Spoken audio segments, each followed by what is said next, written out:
Class, this is Jason Ledoux again. I'd like to talk to you about my job that is inside the ANG Command Center at Joint Base Andrews. The Air National Guard Command Center has 12 controllers that work directly underneath me. They work 365 days a year, 12-hour shifts, including weekends and holidays. They act as the focal point for all 89 Air National Guard units throughout the United States, to include Guam, Puerto Rico, and the Virgin Islands. The communication that flows from these units helps keep senior leadership at the Air National Guard, Pentagon, and White House level apprised on what is occurring out in the field. Today I would like to take you inside the National Guard Command Center and give you a glimpse at operations, reporting, and even training that each controller is responsible for.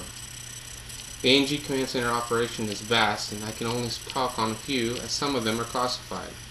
Three that I'd like to discuss, weather warning, hurricane operations, and flight following, are most prominent during this time of year.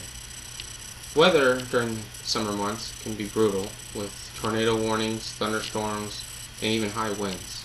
We take this information and we keep our senior leadership and the people that work inside our building apprised on what is occurring in the area or surrounding areas. We utilize a system called the ad hoc system that takes the information we provided and mass distribute it out to everyone via pop-up message on your desktop, home or work email, voice, telephone, or even text messaging. During the summer months, we all know about hurricanes, and that becomes a really huge topic for all controllers in the Air National Guard Command Center.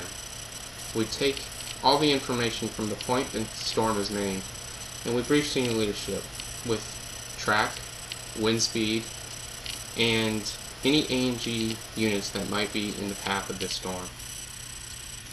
Sometimes evacuations are necessary, aircraft and personnel. We keep senior leadership apprised of what type of aircraft, where they're going, how many, and when they return, to include personnel. Flight following is another huge piece of the operation. We flight follow from point A to point E, which is basically from start to finish. Departures, arrivals, delays, anything that includes this mission, the Air National Guard Command Center follows, and we help keep senior leadership apprised on anything that occurs that might have a high priority status. Today I only touched on a few of the operations within the Air National Guard Command Center.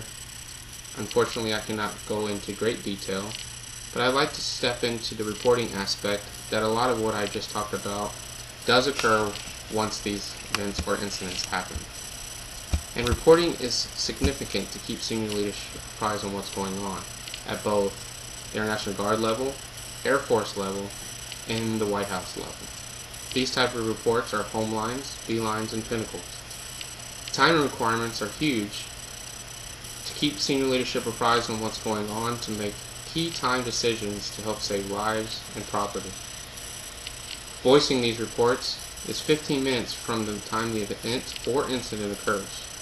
The unit has one hour to submit the hard copy of answering the questions of who, what, where, when, and how.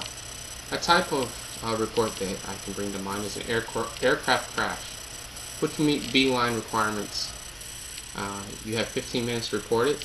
You would tell the status of the crew, the aircraft, and who is securing the site at the scene.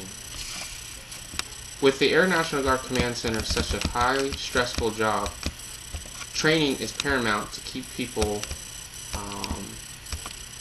focused, the knowledge level sharpened, so that when an event or incident occurs, they can act accordingly.